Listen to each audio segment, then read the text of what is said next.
Hello, everyone. We will be starting really shortly. We're just waiting for a few more people to join in. Thank you for your patience. And we're really happy to see you here.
Hello again, everyone. We're going to start in like a few minutes, seconds. And so in the meantime, we would really love to know who you are in the chat. You can share your name and country. I see like already a few people doing so in the chat. So we'd love to get to know you better, whether you're from the Sustainable Ocean Alliance community or the ECOP community or from any other communities who don't know about us yet. We would really love to learn more about you. And I think my co-moderator here, Mary Jane, will be starting very shortly.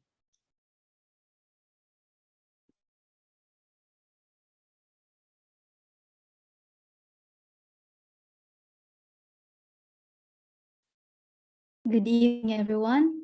Welcome to our inaugural edition of Joint Early Career Ocean Professional and Sustainable Ocean Alliance, ECOP SOA Regional Webinar Series called Learning Tide, Young Leaders Reimagine a Clean Ocean Without Plastic Pollution in Asia. My name is Angela Noronha from SOA. And I'm Rafael Roman from the Early Career Ocean Professional Program. And so we'll be the moderators for tonight's webinar, or for your morning for my case, or your afternoon for other people joining us from across the world. To begin, kindly drop the country you are in right now, and basically if you can also rename your name as a name and the country you are located. In that way we can know which region each of us are coming from.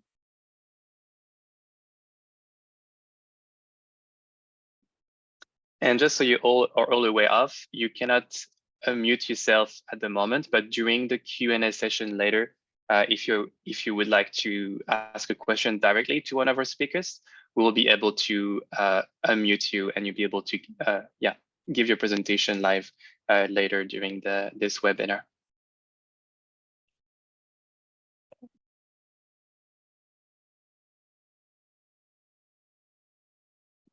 Okay, cool. I think we have a good enough number of participants already to start to kick off this inaugural webinar series. So once again, I'm Angela Noronha from the Philippines.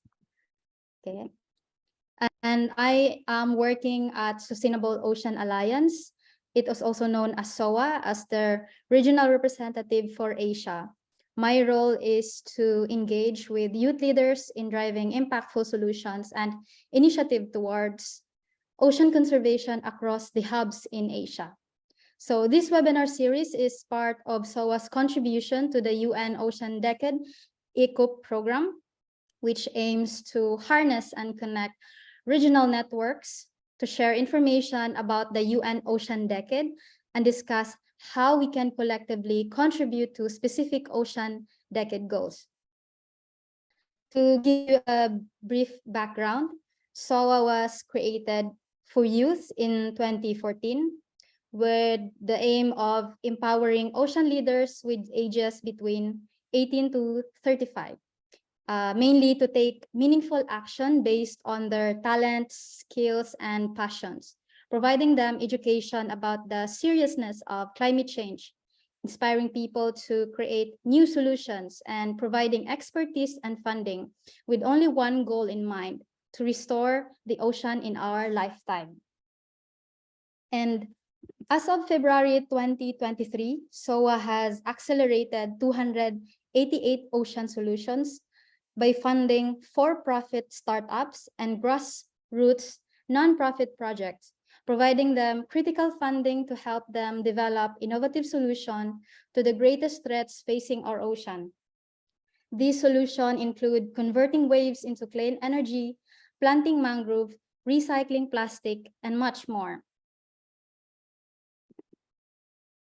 SOA microgrant program alone had attracted diverse youth leaders.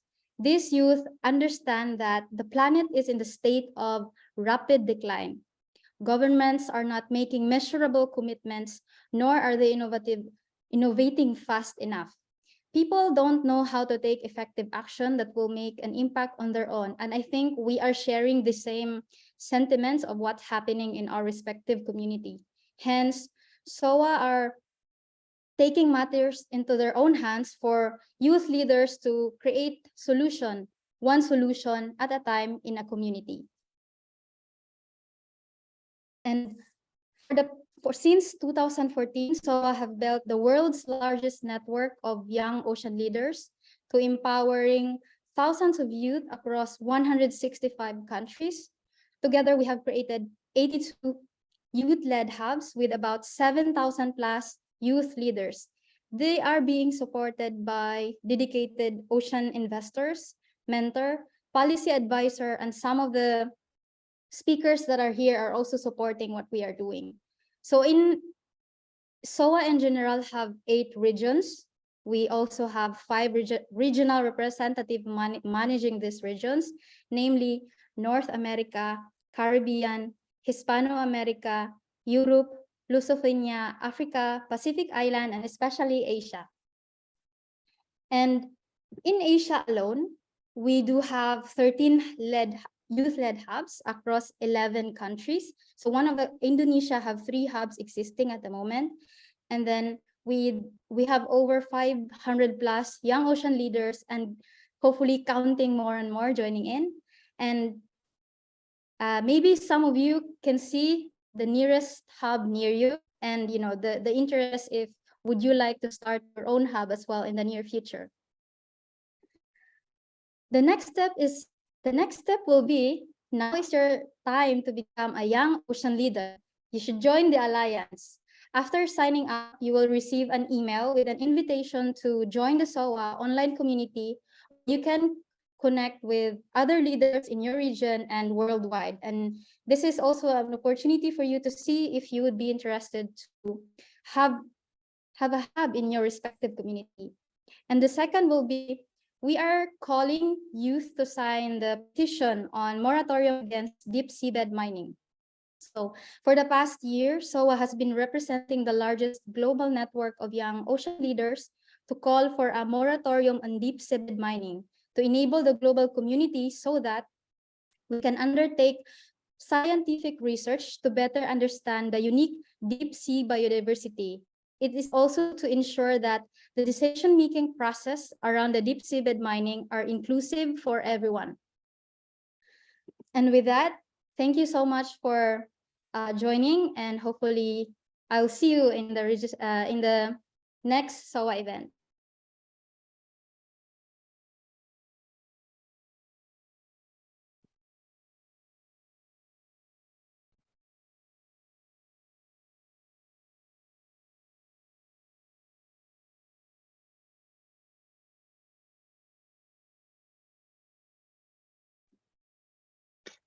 Hello, everyone. Can you all see my screen well?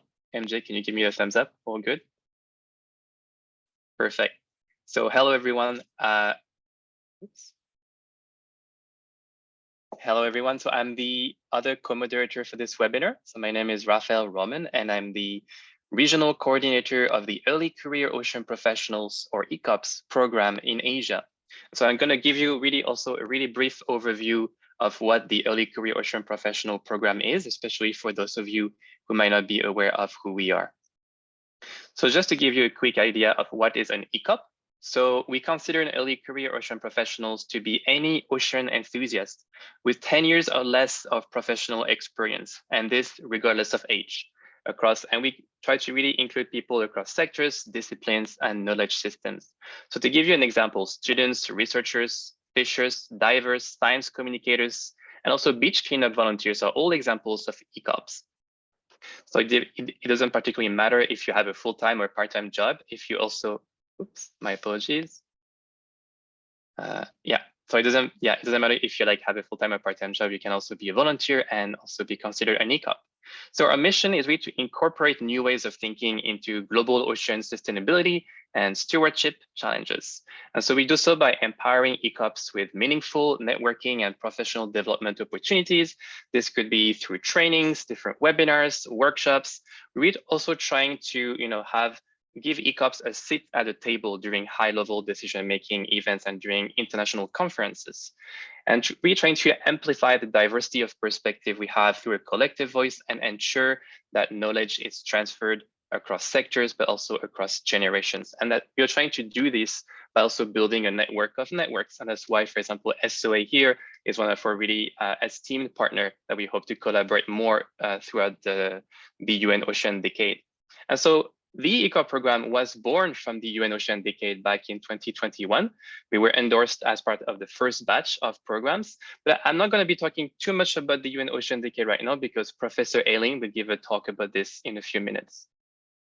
So just to give you a quick, brief overview of our global community, we have almost 2,000 members across the world.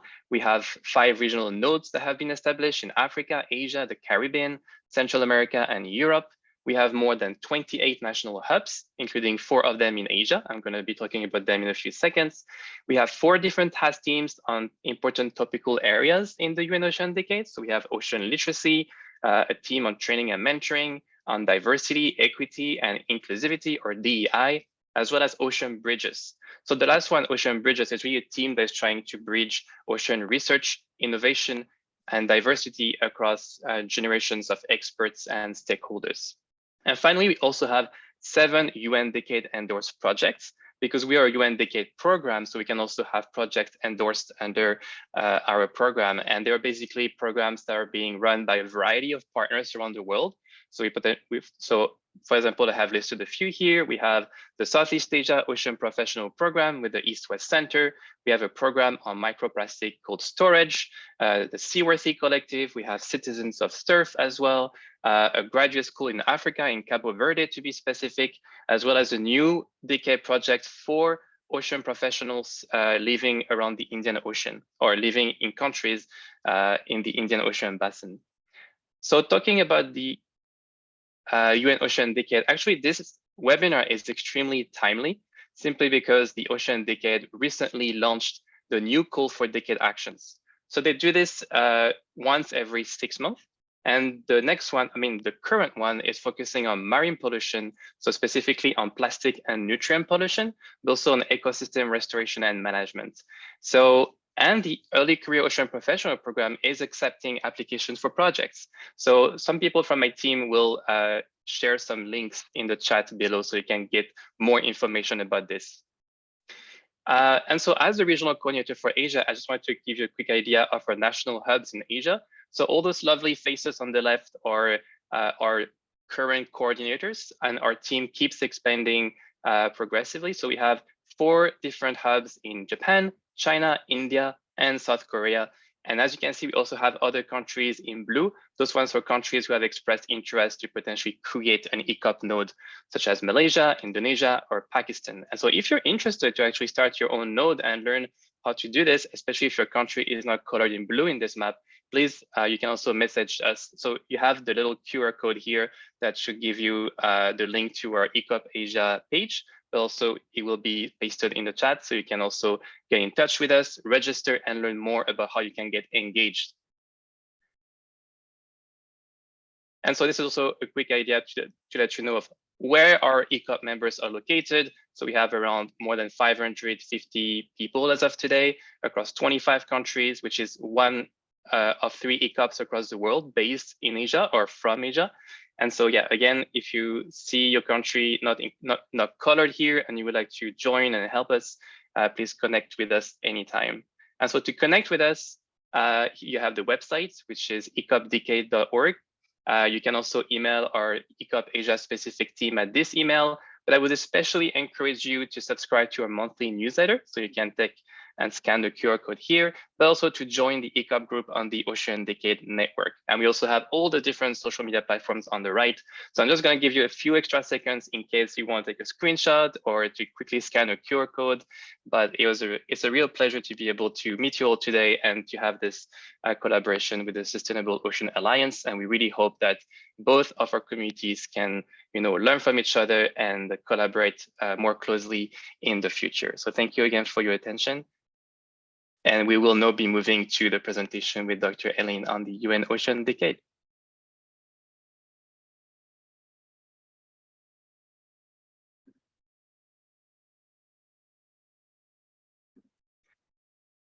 So while we wait for Dr. Aileen to put her slides and share her screen, yeah, I think you're a co-host now, Professor Aileen. I'm just going to give you, so we're really honored to have Professor Aileen join us today for this this webinar. So I'm just going to give a quick introduction to Dr. Aileen.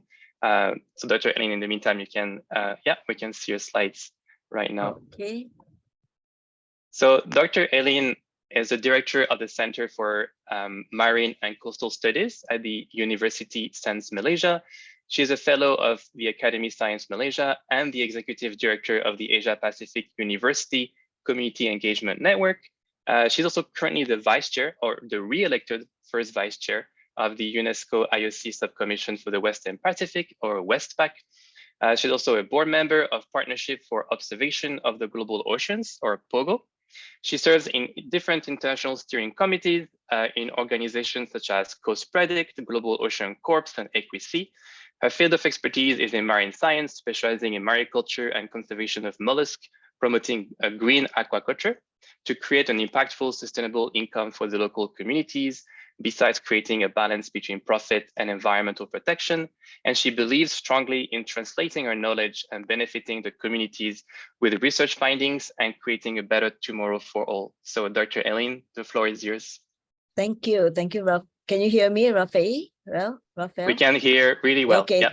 Okay, that's great, because back here I've strong heavy rain and big thunderstorm, So hope that it doesn't disrupt the internet over in my place.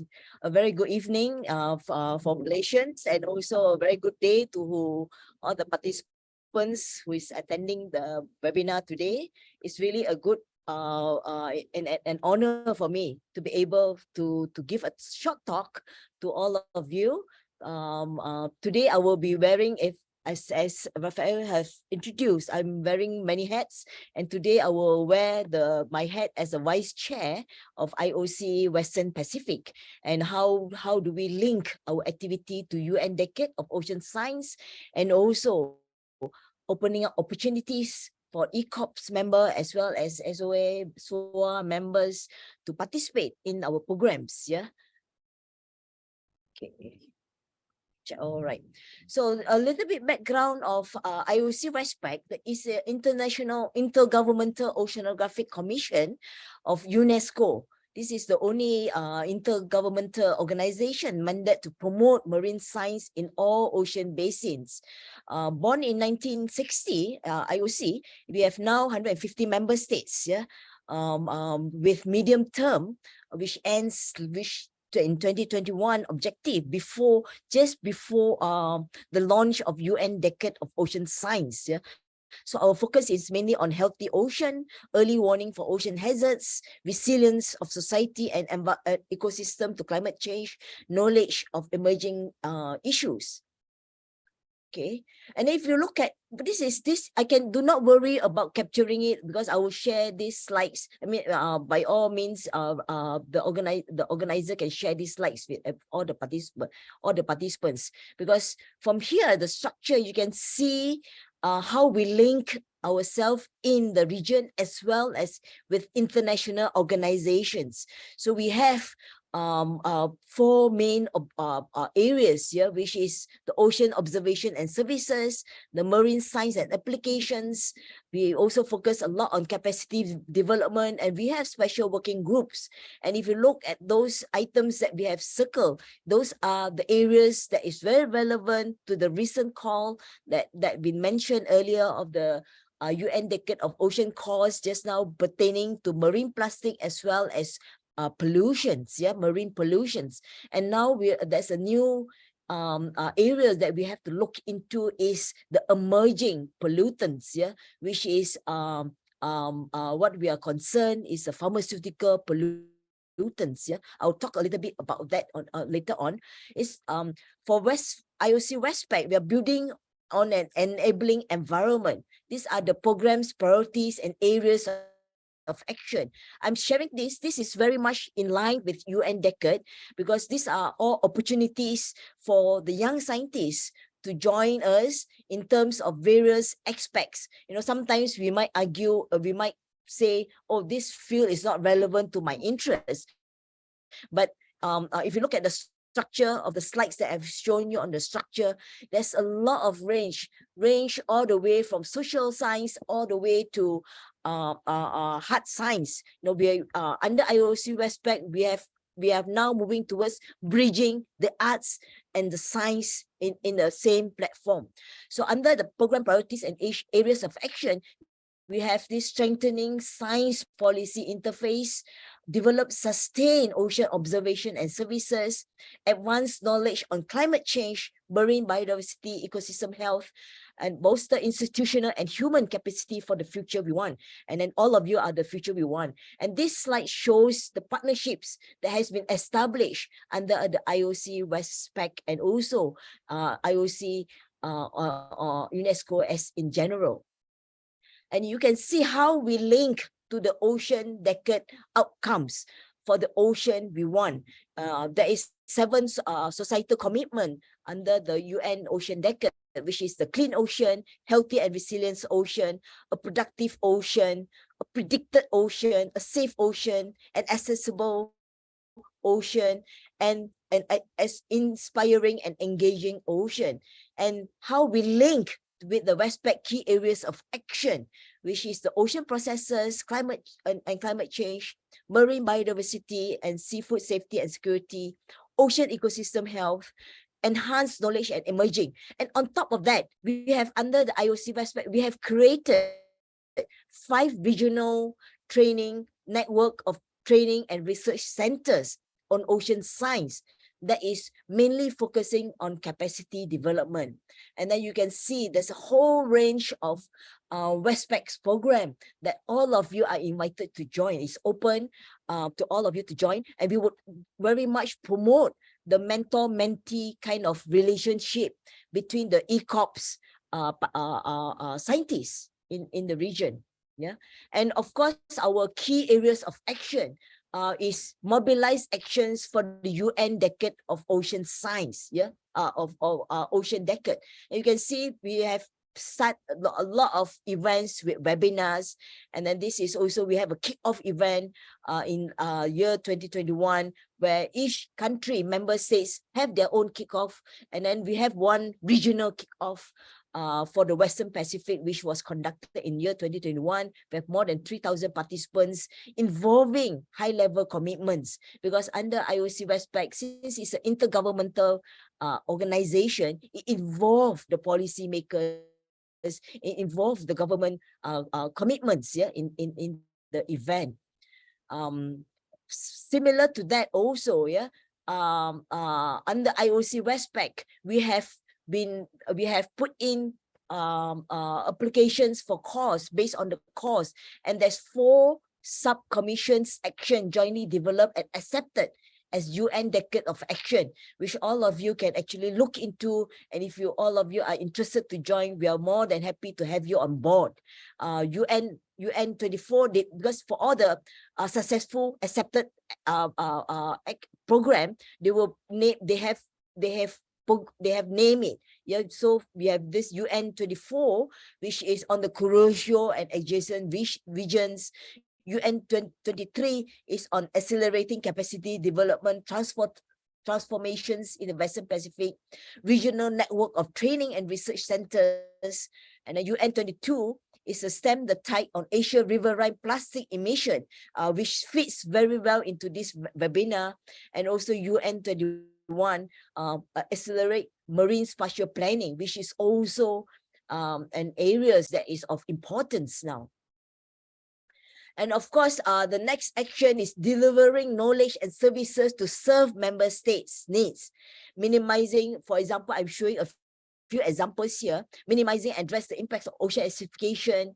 The next one is remote sensing, advanced application of remote sensing for sustainable development, remote sensing for marine habitat conservation, and planning, accelerating marine spatial planning in the Western Pacific under the UN 21, and also the Marine Spatial Planning Global 2.0. Yeah. And then also we are delivering knowledge on harmful jellyfish for the public health, which is requested by the member states' needs. Developing of integrated coral reef monitoring manual of marine protected areas in Vietnam, and we're standardizing reef monitoring. And then of course, delivering knowledge for emerging ocean issues. Yeah, one of the emerging ocean issues are the gas hydrates, and also methane fluxes. Those are all the new sciences that we have already embarked on with the guidance, with the lead scientist from Russia who is working on this, guiding the IOC members into that. And also a working group on integrated investigation in Indo-Pacific Convergence Center, marine ecosystem and biodiversity. It's a huge area. And also one of the key areas is capacity building for development. Mind you, there's 2 different things on capacity development as well as capacity building. IOC WESTPACs are focusing mainly on also capacity building and for development through our regional training centers. And the approaches we use, you targeting the early career ocean professionals, which is most of you are here. Hopefully that you can fully utilize the platform we have been offered by IOC WESTPAC, and link training to the attainable of research goals by integrating capacity development into program development, co-design and co-development with member states to suit the national and regional needs. Yeah. And if you look in the overall, we are actually integrating capacity development tools to develop for the development of UNESCO IOC regional network of training through our RTCs on marine science, inclusion of capacity building into WESTPAC research program, and conduct of series of regional and national tailored training through research, you know, because if you were to embark in the program, like I've mentioned earlier, it would be more like mentor-mentee program. You know, we would try to have a long-term sustainable relationship. It was not just involvement for the sake of involvement, but we will carry you through until because we believe also, like what SWA has mentioned, leadership, creating leadership in marine science. And also we have already establishment of WESTPAC Best Young Scientist Award. Next year we'll be organizing the big symposium that I would hope that most of you can participate and can also join the competition of Best Young Scientist Award. And also the WESTPAC Young Scientist Grant to nurture the young science leaders and facilitate international exposure of young scientists. Yeah, and to end the presentation, I would like to emphasize IOC WESTPAC will continue to offer solutions through collaboration with government, industry, societies, and scientists, especially the ECOPs, yeah, to co-create solutions that align the scientific and technological progress with socially desirable and acceptable ends. Yeah, we must always bear in mind, science is not just to serve scientists, but science is for scientists to serve the needs for humanity and our ocean. And what we believe very much is we build insight through all this networking and deploy outside, you know, enhancing and strengthening the network-to-network cooperation. For example, network with the ECOPs, network with SOA, and also to implement ocean diplomacy and bringing everyone to the global arena in order to apply what we believe in, science for everyone. Science is needed for the humanity and our ocean. And the last slide is to show all of you our hubs, our network in the region as well as in the global arena. Let us join hands to create the ocean we need for the future we want. Thank you very much. Back to you, Raphael. Thank you very much.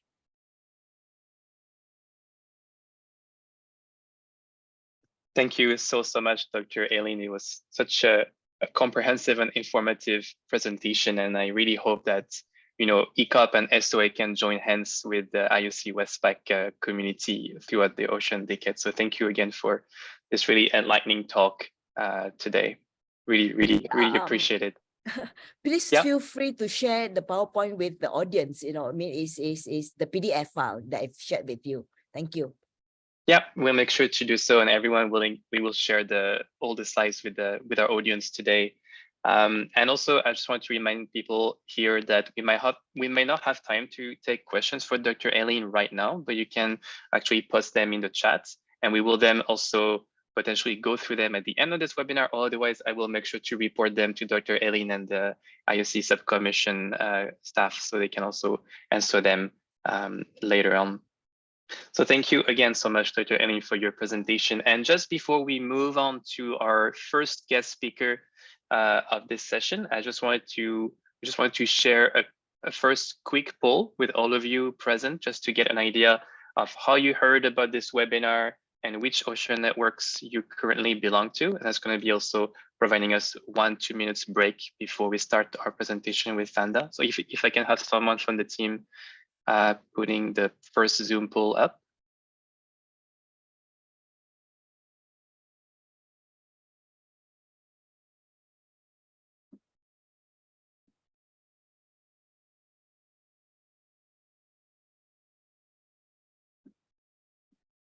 Yeah, so let us know if you can see the poll, but the poll is currently being made available to you, mostly for participants, not co-hosts.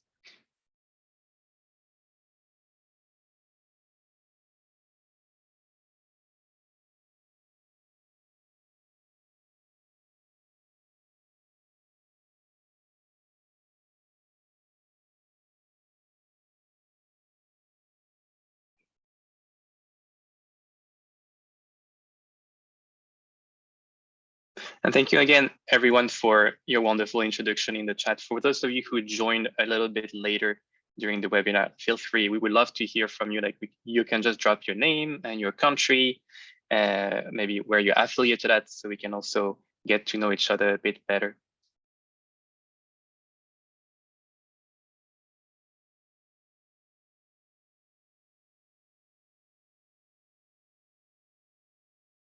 Gonna give a few more extra seconds for the last participants to fill in the poll. You don't have to fill in the poll if you don't want to.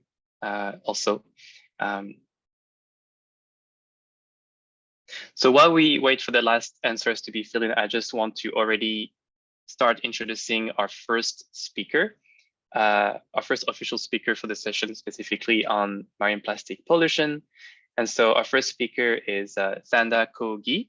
So Thanda is the founder and director of the Myanmar Ocean Project, which is a marine conservation organization with a mission to restore and protect the health of Myanmar's ocean.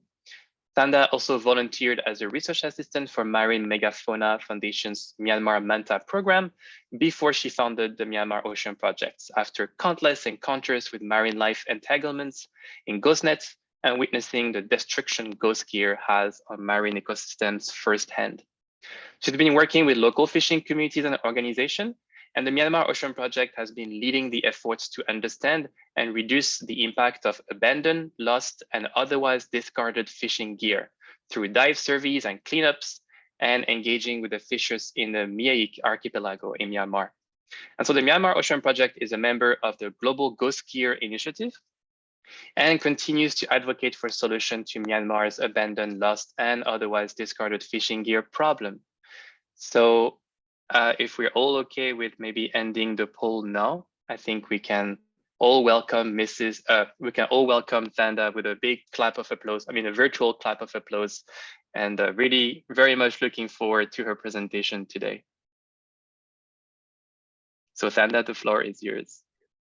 Thank you for the introduction. I'm just gonna share my screen and get started. Oops.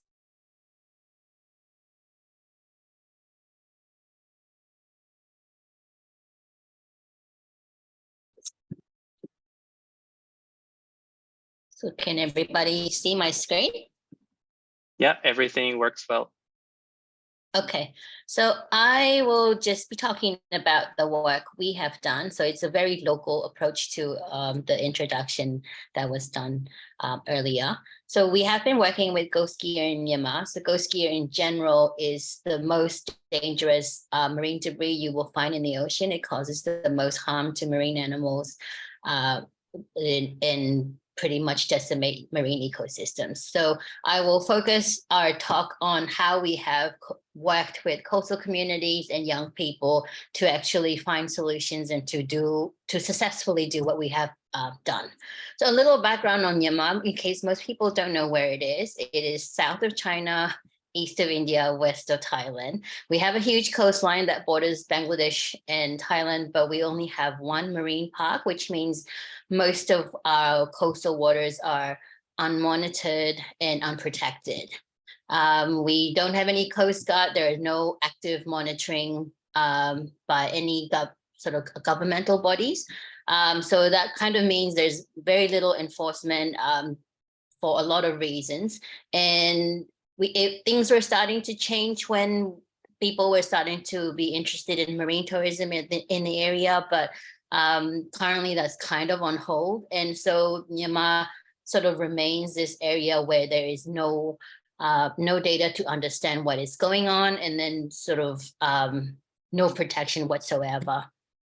So I started this journey because I was really keen on Manta Rays. I am not a scientist on paper. I haven't worked in big organizations.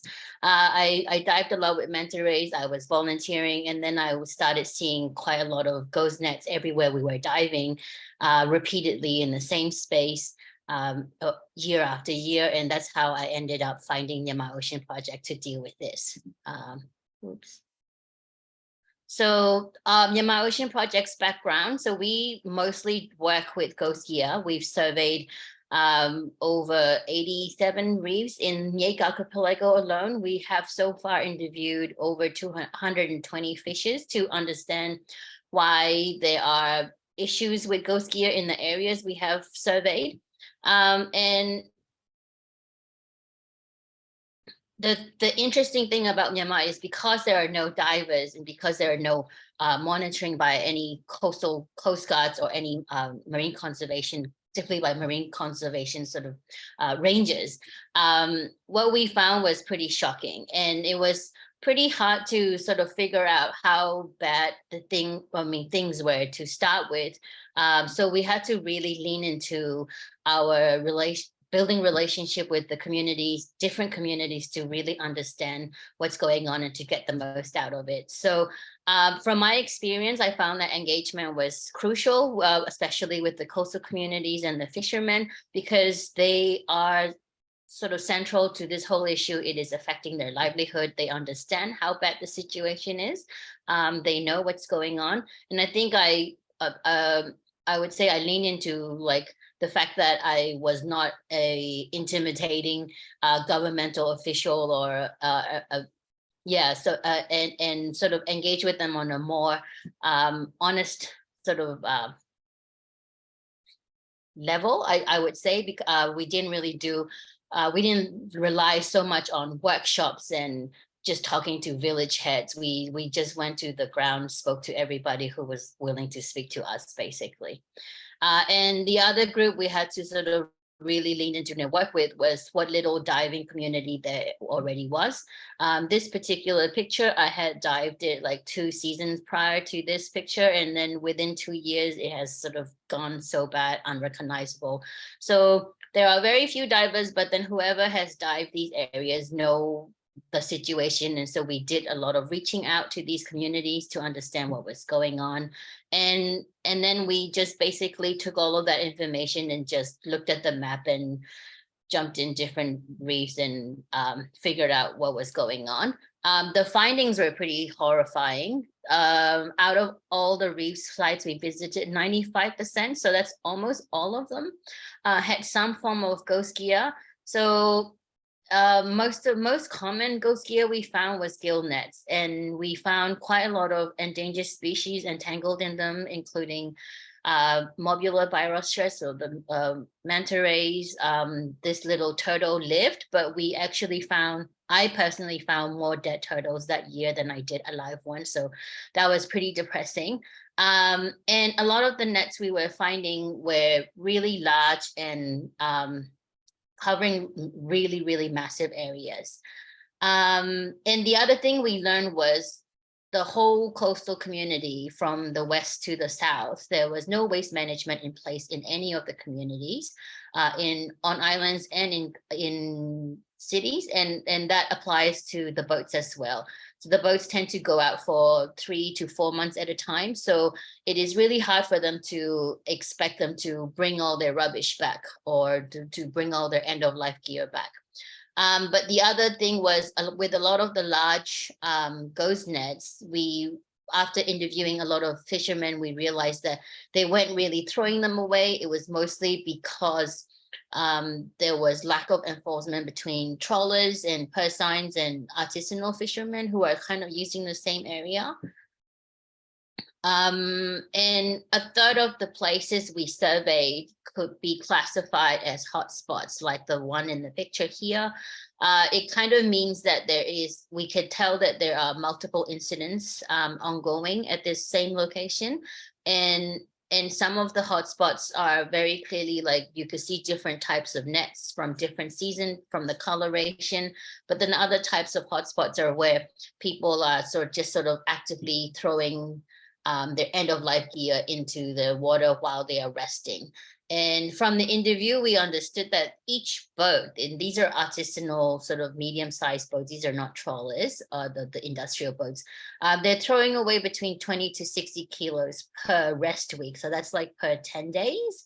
And that goes on for a whole year. And that's a pretty shocking number if you think about it, because all of our interviewed fishermen admitted to throwing end-of-life fishing gear into the ocean. They admitted to losing gear from snagging and then from other boats running over them. And all of them, 100% of them admitted to actually also catching plastic when they are retrieving their nets to catch their fish. So we definitely have a huge problem. And so what we're doing right now, I think in the lack of sort of enforcing capabilities, we are sort of setting up what we call mock drops. We named it because it was fun. Myanmar Ocean Project disposal rig for ocean plastic. So it's basically a pontoon that we are like placing in different locations where all the fishing boats sort of take shelter and rest and buy their food. So we're sort of offering, hey, here's a space for you to dispose of your end-of-life fishing gear. And I find that it's really important. I mean, cleaning up through diving is one thing, but it's also really important to listen to the fishermen and to actually work with them to provide something they could also get on board with. They're not throwing these away because it's fun. Most of them know if you sit down and have a conversation with them that it is hurting their livelihood. Like some of them will say something really depressing, like, I don't expect to keep working in this field in 5 years because there won't be any fish left, or we have to use so much more nets to catch a little fish, whereas 5 years ago we were able to use a smaller piece of net and we will catch a lot of fish. So there's a lot of fishing pressure because of the industrial fishing, as well as I suppose all the nets in the ocean is also killing a lot of the food source. So it's been quite challenging in Myanmar to do the work we do, but I think for me personally, I have tried to focus all of our work to be able to sustain it without too much influence from reliance on donor money or governmental enforcement, because I think that's the thing that's been really affected a lot of people, a lot of what we do. So I think it feels small, but I do sort of work with just smaller communities, just aim to get that right, and then see how we can expand when there's more stability and more awareness, so to speak. Please let me know if you have any questions. That's all for me. You could follow us on social media at Myanmar Ocean, the handle, and that's all. Thank you.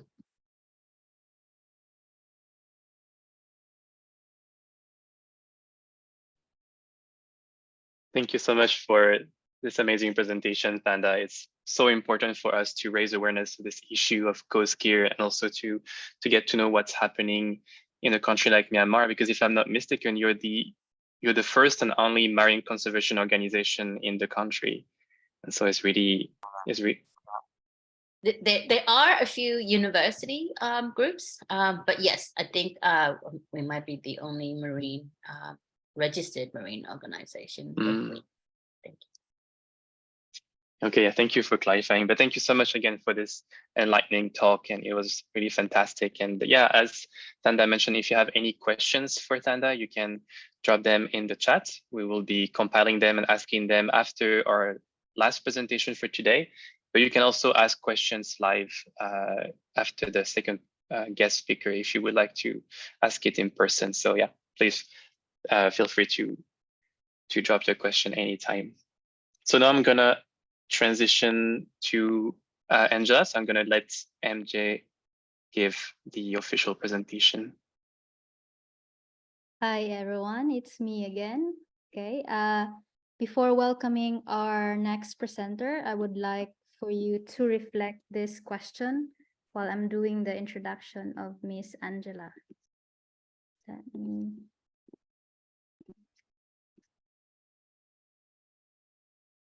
Okay. So Miss Angela Noronha is a director at SecondMuse, working with funders and program teams in Asia to scale the adoption of circular business models, inclusive economic development, and climate innovation financing. She has spent the last 9 years working with impact-driven startups and has accelerated climate transitions through corporate startup collaborations and innovation program in partnership with MNCs, startups, and state actors for the shipping, logistics, and plastic-heavy industries. Let's welcome Ms. Noronha with a wave in the chat. Thanks for the kind intro, Mary Jane. And hey, everybody. And I know it's getting late here in Asia. I'm in Singapore, so it's almost 9 p.m. So thanks everyone for sticking around. And I'll try to keep this short and interesting so that we can get straight to some question time as well later. Let me know if you can see my screen. Yeah, okay. And is it in presentation mode now? Yeah, all good. Sweet, thanks. All right, so I work at an organization called SecondMuse, which exists to build economies that are better for people and planet. We were created by a couple of Oxford economics PhDs who wondered, can we create a kinder form of capitalism? And we really believe in the power of communities and leveraging network effects to make things happen at scale. And I kind of love the sort of the play or the yin and yang between what Thanda just shared and how we as SecondMuse work, because the way we work connecting communities doesn't work, it doesn't operate well without people on the ground, right? So we rely on local movements everywhere, but they also need to be supported by connectivity across countries and across regions. So I really see some connections here. And so in that work that, you know, builds economies that are kinder for people and kinder for the planet, we do work across a number of spaces, actually: mental health, climate tech, gender equality, and space tech. In the US, we work with NASA, we work with Melinda French Gates. And we do work mainly in 3 different spaces. 1 is supporting entrepreneurs, 2 is developing the ecosystems around those entrepreneurs, and 3 is creating capital or providing capital that's more inclusive and more catalytic, right? So designing new financial mechanisms that are more accessible to folks who can't really access traditional capital today, and fundraising into that. And so in that process, and SecondMuse has been around for 13 or 14 years now, we've supported about 1,000 plus businesses, prototyped a lot of solutions, and generated, you know, several billion of social and environmental impact, because we put the benefit to communities as well, not just environment, at the heart of what we do. When it comes to the oceans, we've been working on circular economy for the last 4 or so years. And in that time, because of the network effect and how we work to support multiple organizations in doing what they do, we've collectively helped to divert or avoid 148,000 metric tons of plastic waste from the environment. And we did that by supporting 358 unique startups and entrepreneurs, directly giving them about 2 million in grants in the process. And through the technical assistance that we gave them and the financial assistance that helped them purchase equipment, hire new people, etc., we leveled them up so that they could raise an additional 63 million after we worked with them. Part of that, there was a lot of mentorship hours involved, just working directly with the startups, with the entrepreneurs, helping them navigate through their problems.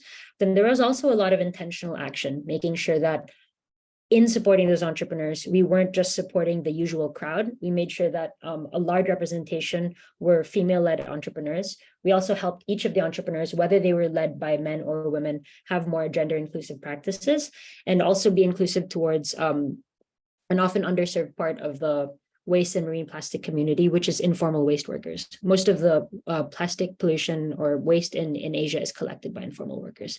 So that's a huge part of our work.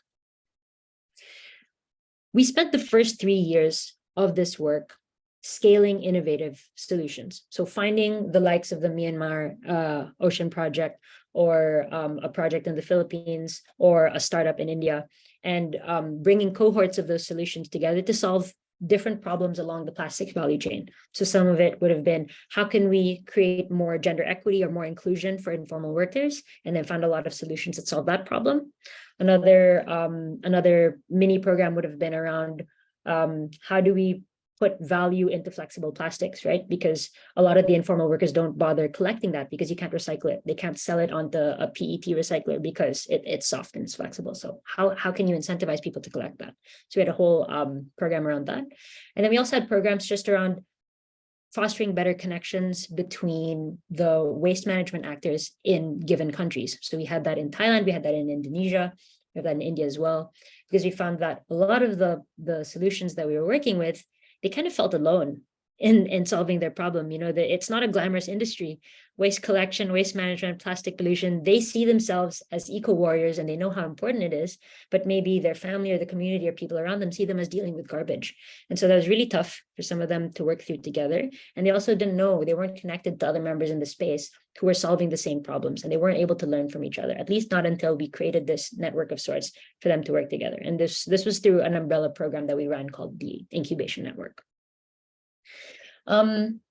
We worked in these 5 countries mainly because I'm sure you guys have all seen the stats around about where in Southeast Asia a lot of the plastic pollution ends up. And what was really encouraging to us is just that there were interesting solutions in each of these markets, local solutions, right? I think sometimes we feel that, or at least there's a narrative that Southeast Asia is a victim, or like is the place where the problems are taking place, but then the solutions are coming from somewhere else, maybe some more developed nation or the Western world. But we didn't believe that was going to be the case. We believed that we could find grassroots solutions if we looked hard enough, and that we could support them to grow into scale. And we did find that, right? We ended up working with 350 plus entrepreneurs who are all based in these markets. And we're really, really proud of that. And across different business models, right? Some of whom were more on the science side, like alternative materials to plastic, seaweed-based flexible plastic films. Some on like the business model innovation side. So imagine like a Grab or a Gojek or an Uber Eats, but that for waste management. So it's like a marketplace incentivizing informal workers to collect waste and enable consumers to recycle and have a place to send their recycled garbage to, or policy interventions. And so it's been really, really exciting to see the vast spread of innovation across the market. One of the most enlightening pieces of work that we did was something called the SingleUse Plastics Challenge. And this was like a fast and furious challenge where in the span of 6 months, we worked with 76 startups to do 91 pilots with companies in the food and beverage sector to figure out, can we get you all to switch away from single-use plastics? You know, because it's so hard, it takes so much effort to collect and prevent the plastic from getting into the ocean after it's been consumed.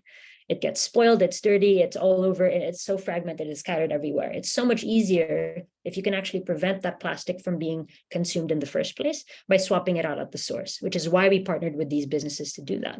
And so all these solutions were either alternatives to plastic, let's say a cassava-based plastic or a seaweed-based plastic or something else, or a reusable or refill model.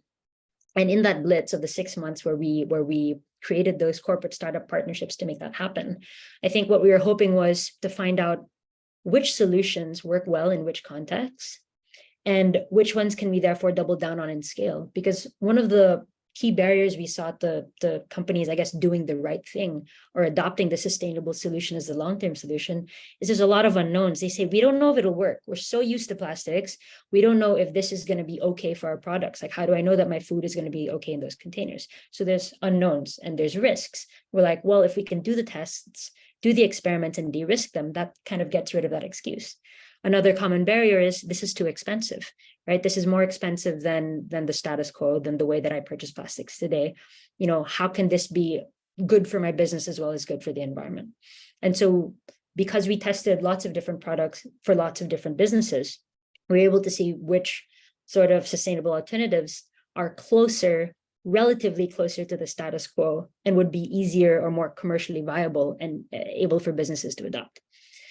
And this challenge, we learned so much from it. And one of the key learnings was just that it's so powerful when you work not just with the innovators, with sort of the heroes and the rebels who are trying to do the good thing, but also with the status quo, right? The businesses and industry and the demand side that needs to change.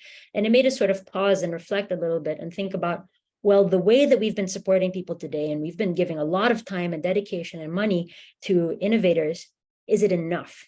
Is it taking the market where we want it to go? Are we enabling systems change? Are we building a better economy?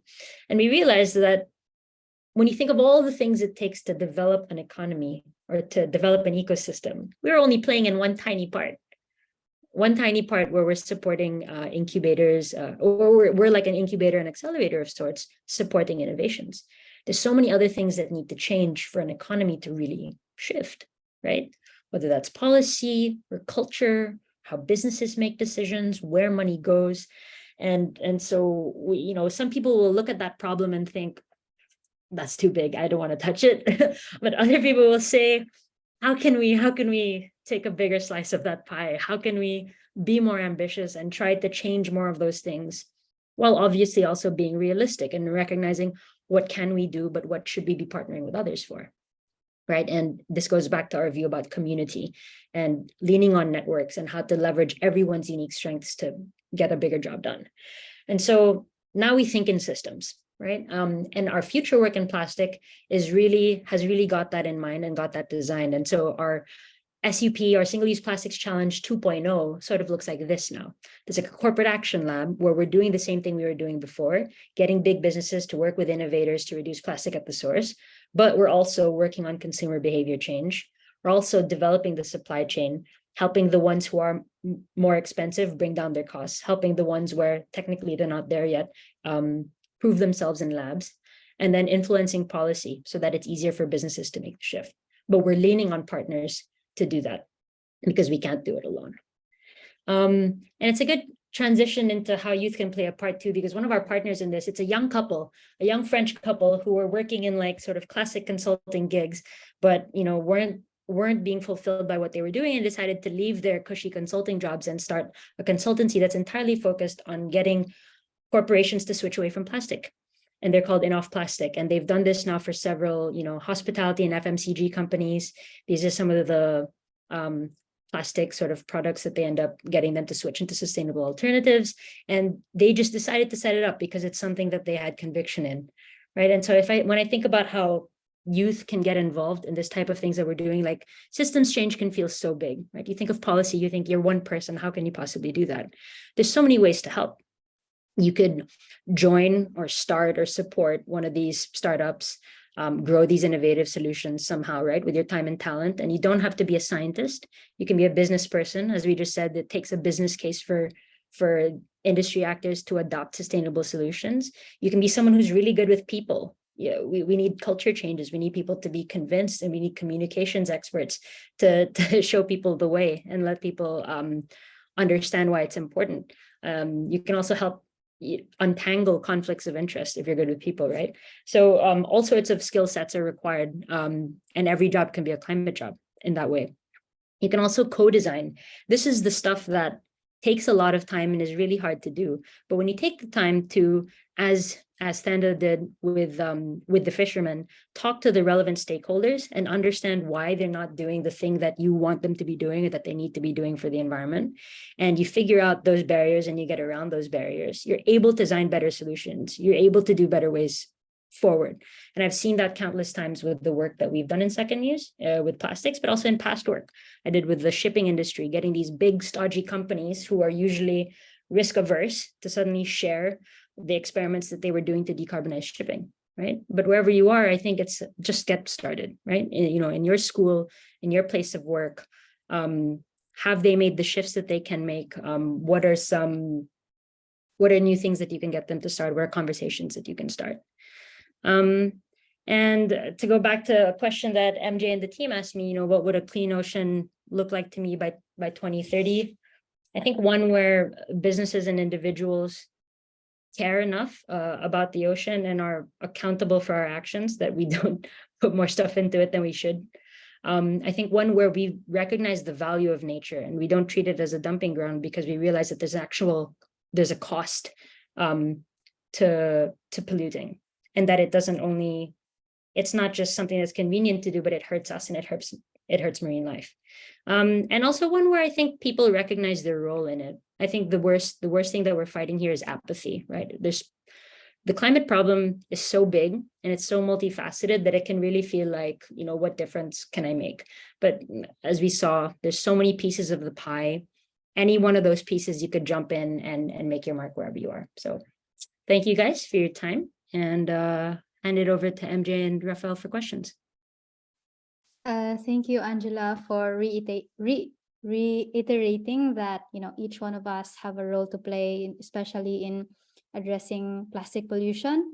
And there is a holistic, systematic approach in, you know, really making a difference. And it's really important that you highlight the need for incentivizing this problem because, you know, as we know, plastic, it's one of the dirty jobs out there, and it's really good to have representation and inclusivity among grassroots, especially the grassroots communities who are working on the ground every single day. So thank you for sharing that, and hopefully youths around here, the participants, get some enlightenment on what they can do on their respective, I guess, organization, or even to start in either with the organization they are already involved with. And with that, we will be opening the questions for the speakers. And if any one of you have specific questions, feel free to raise your hands and we will be unmuting you.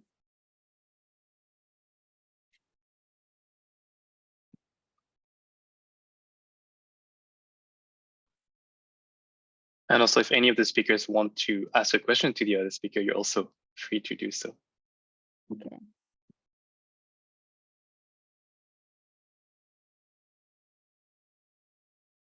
Okay, I'll probably start with Thanda, just to go back with the presentation on the question, what would a clean ocean look like to you by 2030?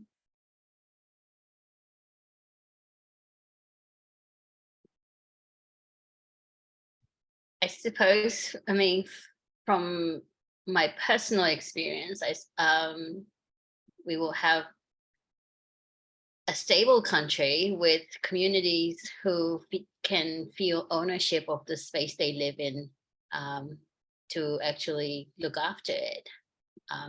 I think that's something people don't touch on enough. I mean, it's hard for people to look after their backyard if they don't feel like they belong there, or they don't feel ownership of the space and the community they're living in. So it's a little bit off topic, but I think that's how I see, yeah, a clean ocean is not always just about the ocean. I think it's about the people that are living there as well.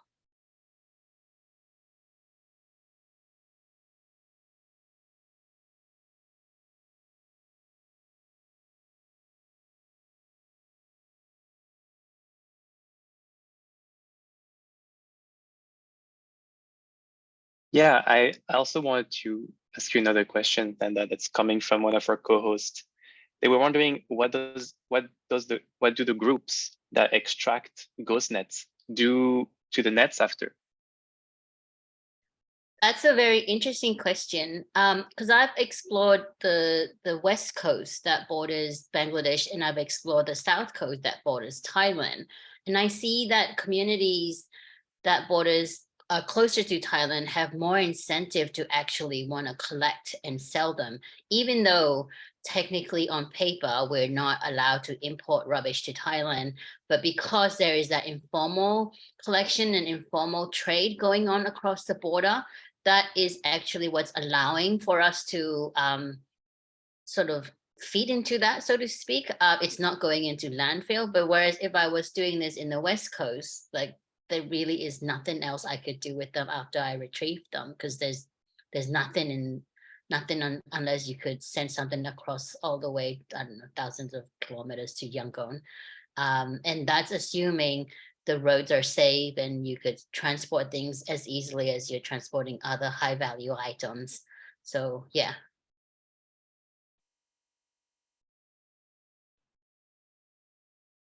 Thank you so much for the answer, Thanda. Do we have any other questions? Do you have any questions, MJ, for maybe Angela? I wanted to quickly just jump on Thanda's point and say +1 to that, right? I think sometimes people will design a solution to the problem and think, yay, and then they're not thinking of the next step. Like, where do you sell it onto, or where does it go next? The offtake bit is so important. I met a carbon capture storage company once that the tech looked amazing and it was cheaper also than the alternatives, but they hadn't partnered with anyone that offtakes the carbon after it's been taken from the ships. So no ship wanted to buy it from them until they knew that, well, once I put your carbon capture technology on my vessel, can I actually get rid of it?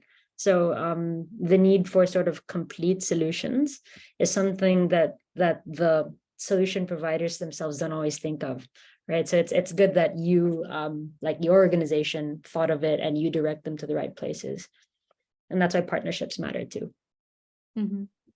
Yeah, I think it's important to sort of look at it holistically. It's easy to tell people not to throw things away or not to do things, but what are they supposed to do instead of this? And you need to be able to provide some sort of answer to actually sort of get the whole thing going.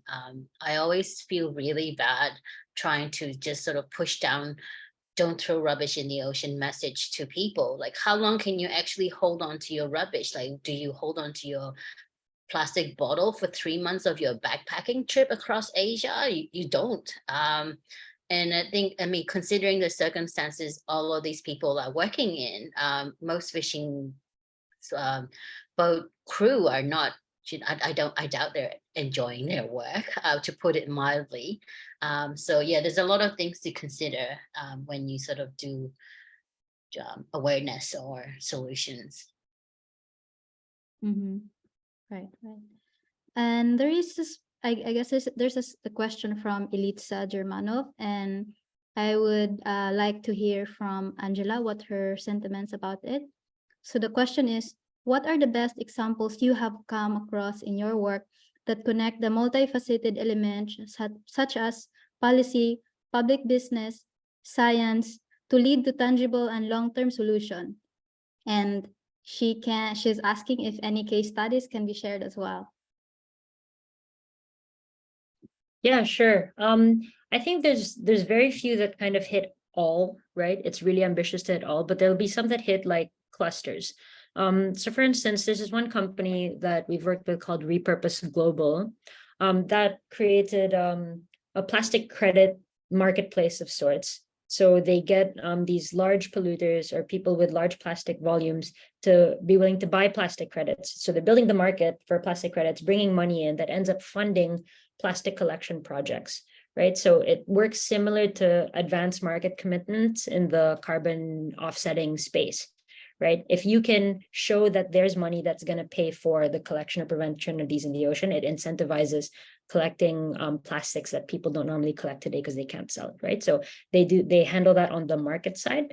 They also do policy sort of, they're always present at the Global Plastic Treaty stuff, and they work with local policymakers to create smarter EPR, right? Smarter extended producer responsibility. And smart policy is really, really important because there's some policymakers who kind of make decisions in a vacuum, and they'll say, let's ban single-use plastics now.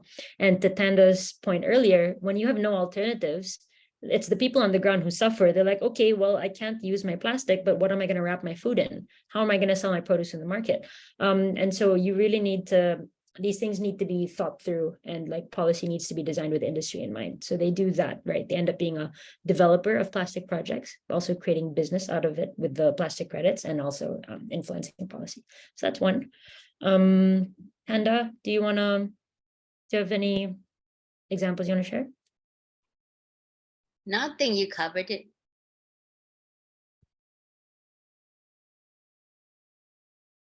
There is another. Oh yeah, go on. Sorry, I was just going to say another tiny point around like, there's a tendency to think scale or bigger or more money is always good, right? And scale is good, but scale isn't everything. I think like Thanda's example and some other examples we've seen show that there are some communities in far-flung areas that will never be economical for like a centralized waste management collection team to get to, right? And because they're not going to be prioritized, do they just sit there and sort of let the problem fester or wait for someone else to come get them? In those cases, like small, localized solutions that are sort of self-contained and work well within themselves, but that may never scale, also work, right? So it's kind of the right solution for the right setting. Thinking about that is very important. And also, especially if you're someone with funding or a fund manager that's giving out grants, that's something that's important to keep in mind, because let's say $100,000 going to two different organizations, say to one organization, it will quadruple the amount of plastic that they can collect and triple their revenue. And to another organization, that will look like going from 3 metric tons a month to 12, And then to the first one is from 30 to 120. And these are actual numbers from organizations that we've supported, right? So being able to figure out, who is trying to achieve what and what is the right level of support for different folks, that's been really important.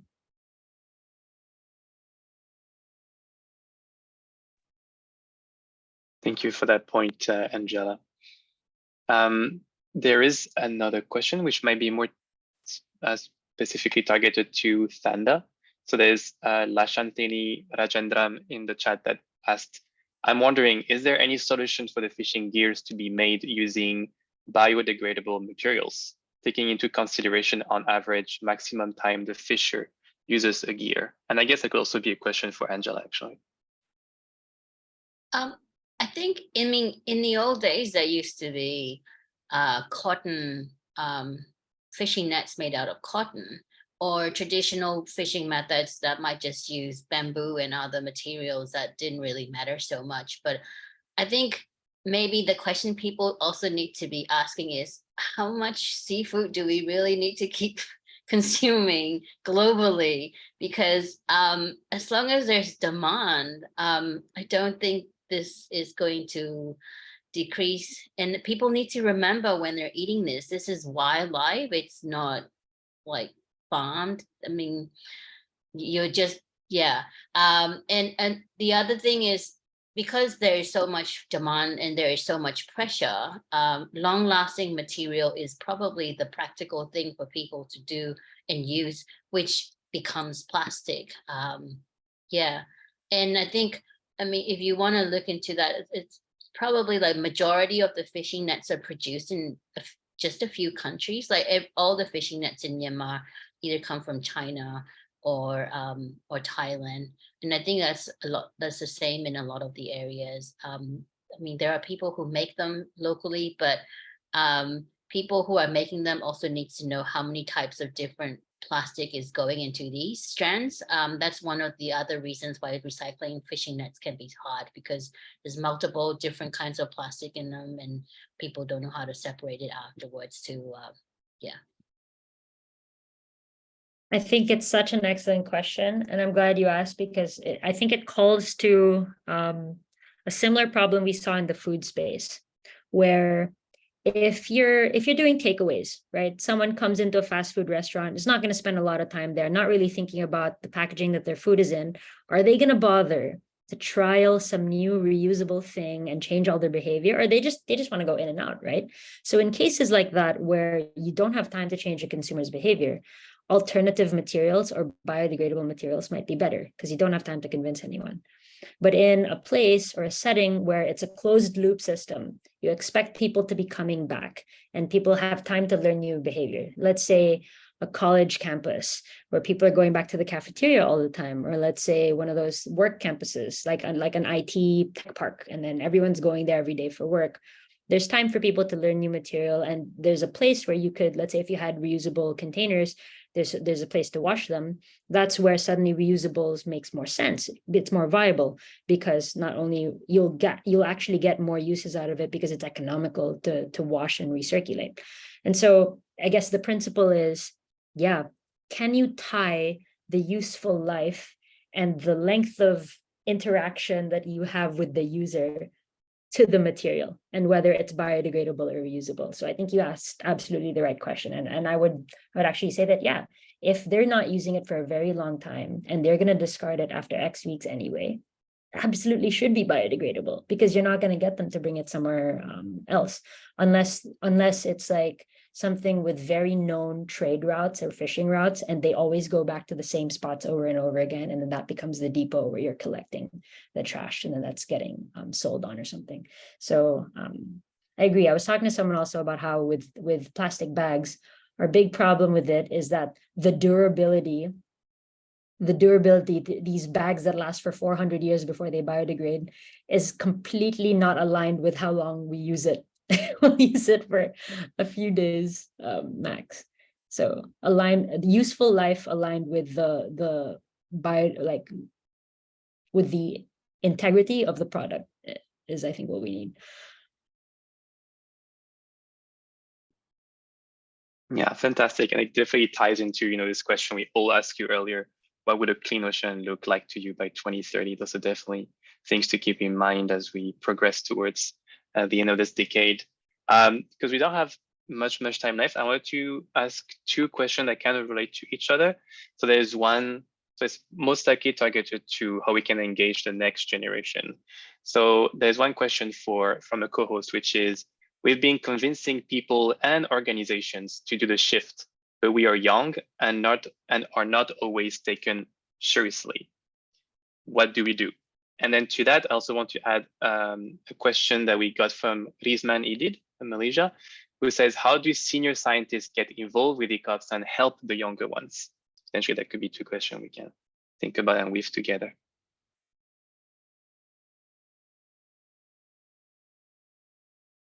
Do you want to go first, Thanda?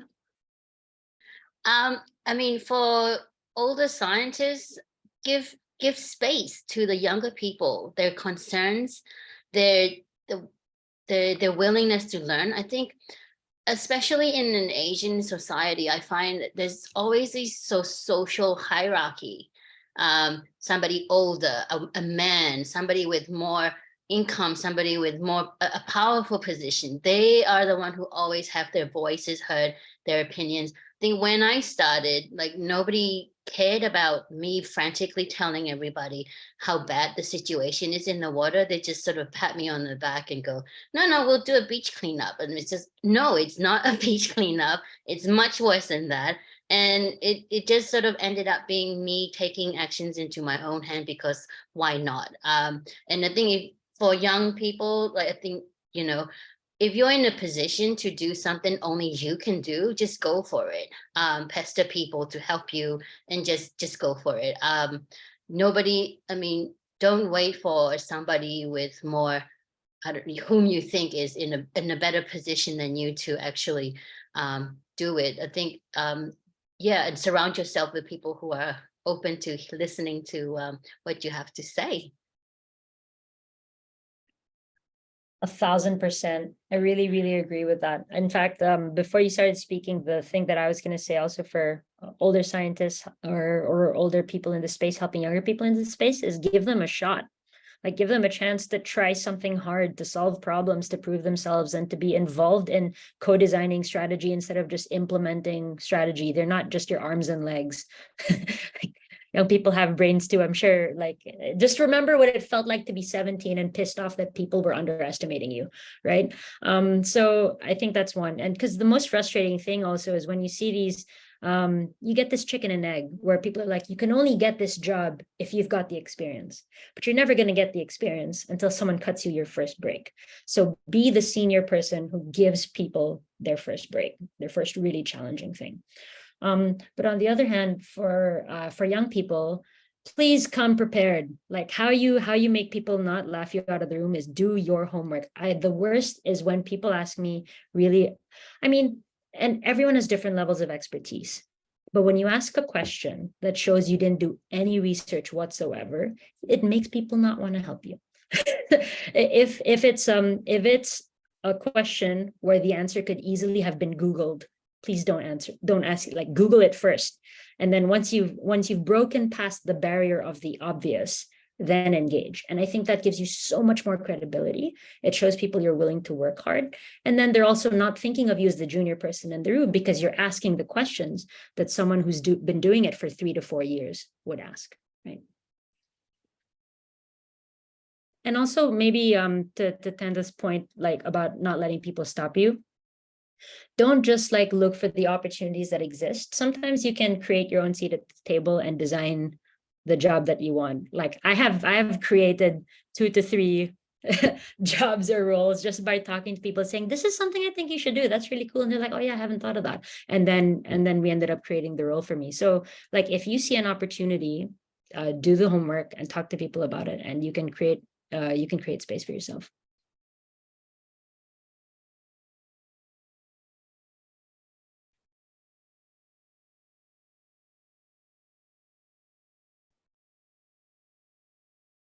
Those are fantastic answers, Thanda and Angela. Thank you so much for that. And I see that the chat, everyone is really appreciating those thoughts, those thought-provoking answers. So thank you so much for sharing those insights with all of us today.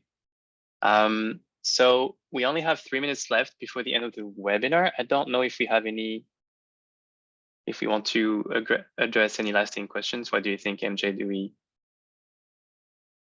we take one more question, or should we? I think the questions has been really relevant to what we try to achieve to begin with, and definitely we need more of this to, you know, to have more discussion on, especially on what's happening in the ocean decade. And I think we can now move forward on the poll. If ever you have any question, feel free to you know, drop it or message us, and then we can definitely connect you, or you can directly even message our speaker Thanda and Angela. Yeah, I think we dropped their contact details in the chat. So I think their LinkedIn accounts, but also their emails. So feel free to get in touch. Oh, do you have a question, Angela? I saw you lifting your hand. Oh, no, okay, no problem. So I think I'm gonna let someone from our team launch the final poll, since it's gonna be a poll to kind of get a sense of how you experience the webinar, and also to ask you whether you would like to engage in a more interactive session in the future, where we have breakout rooms and we kind of mingle between the SOA and ECOP community. So we'd love to hear from you on that. So we'll let a few minutes, we'll give you a few minutes to fill in this poll. And in the meantime, we'll also paste a few promotional materials in the chat, and also ways to get in touch with the ECOP program and the Sustainable Ocean Alliance. And feel free to send and share any lasting thoughts in the chat as well.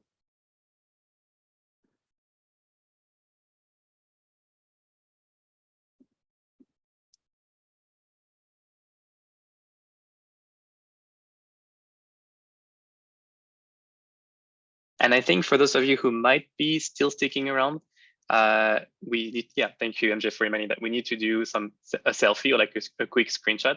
So if you're comfortable with that, you can turn on your video. If not, it's totally fine. You don't have to turn on the video at all, but we're just gonna make a quick screenshot of everyone present here in the webinar.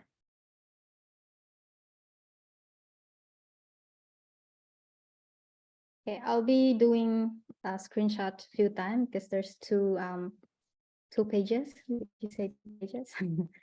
Anyway. So many lovely faces. Glad to see you all.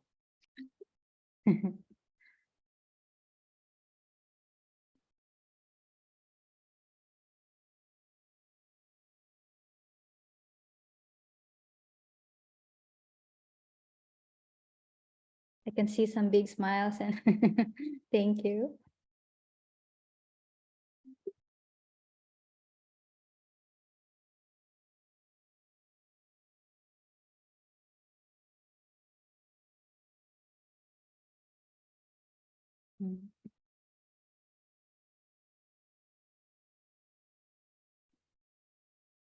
Thank you, especially for sticking until the end, everyone.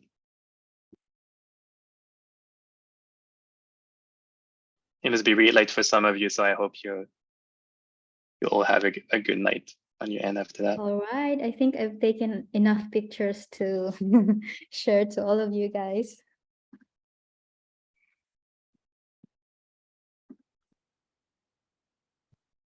Thank you. Thank you so much. Thanks for joining, everyone. Thank you. Thank you again, everyone. It was a pleasure to have you all here. I will look forward to getting in touch with some of you in the future.